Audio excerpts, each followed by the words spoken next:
the Lord said to Moses, "Come up to me on the mountain and wait there, and I will give you the stone tablets with the teachings and commandments which I have inscribed to instruct them." So Moses and his attendant Joshua arose, and Moses ascended the mountain of God.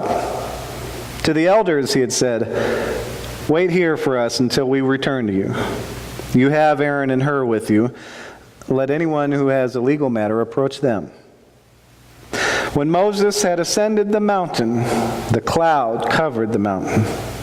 The presence of the Lord abode on Mount Sinai, and the cloud hid it for 6 days.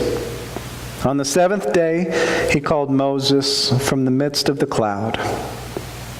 Now the presence of the Lord appeared in the sight of the Israelites as a consuming fire on top of the mountain. Moses went inside the cloud and ascended the mountain. And Moses remained on the mountain for 40 days and 40 nights. The grass withers and the flower fades, but the word of the Lord lives forever. And this is the word of the Lord. All thanks be to God. So I'm not thrilled with our cable company right now. I'm sure all of you absolutely love your cable companies, so you may have a hard time relating. But this week we've been having to deal with them over some bigger problems than one might usually have. Previously we had been with, let's call them UVision. And that company the company that owned UVision bought out another cable provider. Let's call them Direct Communications. Apparently, that company is currently trying to phase out UVision to get customers to switch over to Direct Communications. And it's cheaper for them to maintain the Direct Communications, and therefore it's more profitable. So they're trying to phase out the old and get us all over the new. We noticed rising prices, but we were still resisting switching over, being happy enough with the service and not really wanting to embark on such an adventure. Well, one day, about a month ago, I gave them a call for another reason, and they presented us with a new deal. Oh, this deal was something special. So much that I asked over and over again, having the salesman repeat it over and over again for reassurance that I was hearing this right. Basically, it's that our total package would cost a lot less, and we would gain some big benefits. So fine, that salesman convinced me. We decided to make the switch. All was fine for about a month. The new service was okay, not bad, but not incredible. It was okay, it was good enough.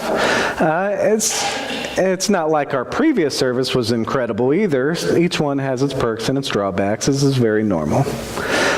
The new one had been plenty good enough considering the big decrease in cost and the increase in the benefits. That is, until the bill came.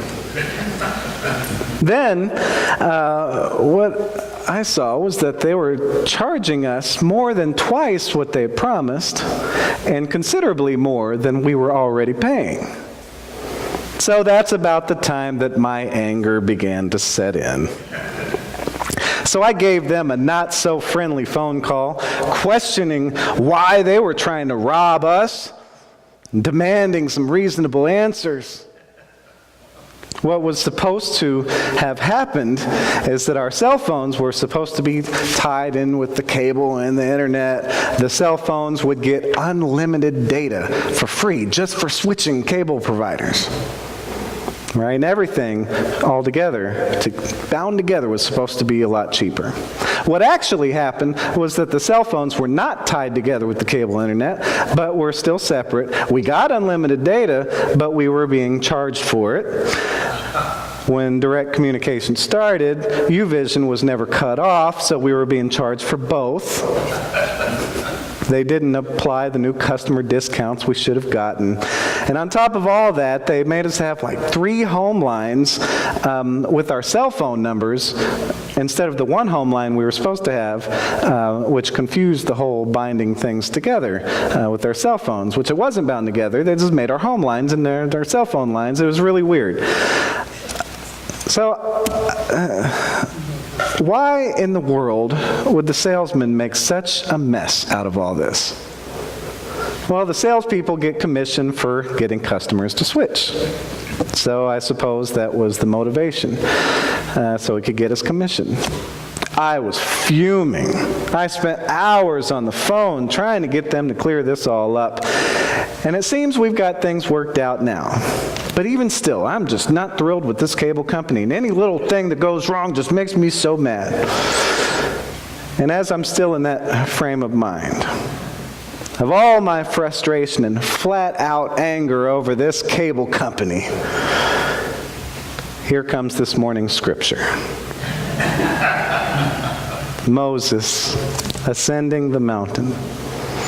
Here in the story of the Israelites, they've been saved by God from slavery. They've survived the plagues. They've ventured across the Sea of Reeds on dry land while the water swallowed up Pharaoh's army in pursuit. They've arrived at Mount Sinai. Moses ascends the mountain to gain one-on-one instruction from God. He disappears into that divine cloud that is the glory of the Lord. The cloud is also described to look like a consuming fire on top of the mountain. Whatever exactly it looked like, it's this mysterious and majestic presence of God. Moses ascended that mountain to be with God, to gain an understanding of what it will mean for Israel to live as a holy people, of what righteous living looks like in real life terms. Tablets are inscribed with commandments or laws, obligations for them to follow, to help them live the holy life. Moses went up there for God to grant Moses and the people the ability to rise above their human ways, both their personal inclinations and the ways that culture had taught them to be. Moses physically rises above the ways of the people in his ascent up the mountain, so that they can all together morally rise above their human ways. Now, just knowing the first 10 commandments, we gain an idea of what a holy community looks like, one that puts God first and turns away from idols, refuses to profane God's holy name, that keeps the Sabbath holy, honors their parents and elders who've gone before, does not murder, does not commit adultery, does not steal, bear false witness, or covet each other's stuff. And that just sets the tone. A whole lot more instruction has already come at this point and will continue to be taught. Trying to keep track of all the laws is overwhelming, so to simplify it, Jesus later on summed it up for us by those 2 great commandments. Love God with all your heart, soul, strength, and mind. Love your neighbor as yourself. Live in ways that honor these commandments, you will be living a holy life. In Jesus, we're reminded of the ancient tradition of Moses, and we are invited to participate in it, in the story of the Transfiguration. There's big parallels between the story with Moses at Mount Sinai and Jesus on the high mountain where he was transfigured. Obviously, Moses is present at both events. There's the mountain where God is at the top above the world. Up there, God's glory is witnessed and crucial lessons are learned. In both cases, it's a turning point in the story which humanity is given the enlightenment to rise above our own misunderstanding, our own nonsense. Yet it's in the differences between the 2 events that we find even more. While God's glory was found in the cloud and the pillar of fire, now, even though there's a great cloud in the Transfiguration, God's glory is found in Jesus. While Moses was the only person who could go up there with God, now, as represented by the disciples, we are invited to come along with Jesus to be with God. Now, as God said to Moses so long ago, God says to us, "Come up to me, on the mountain. You know, as I'm in my frame of mind of being all mad about the whims of a silly cable company, God calls me to ascend the mountain and rise above my own misunderstanding about what's really important, above my own nonsense. I was fuming over that cable company thing, but I didn't need to be. God's glory has a way of putting things into perspective. I mean, that experience with the company, it was messed up, it was wrong, lies and deception to make money at the consumer's expense. You know, it was the salesman. Everybody else I talked to at the company was great in helping work it out.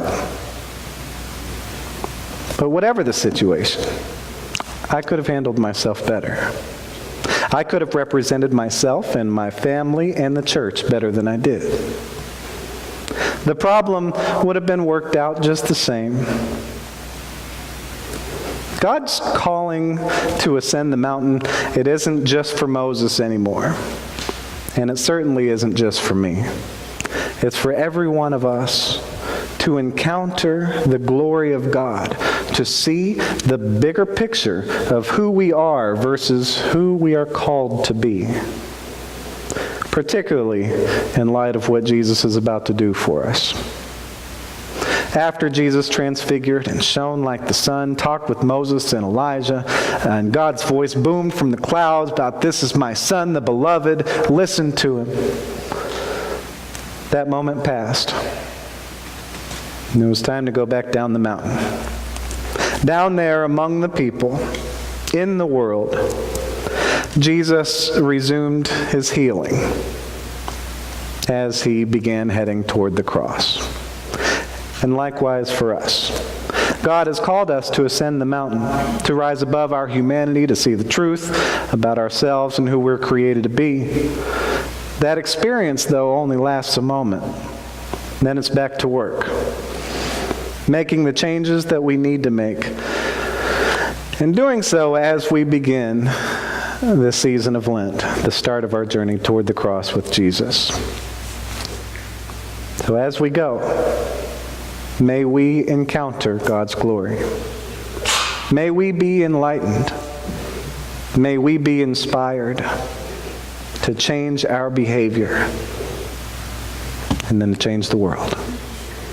Amen.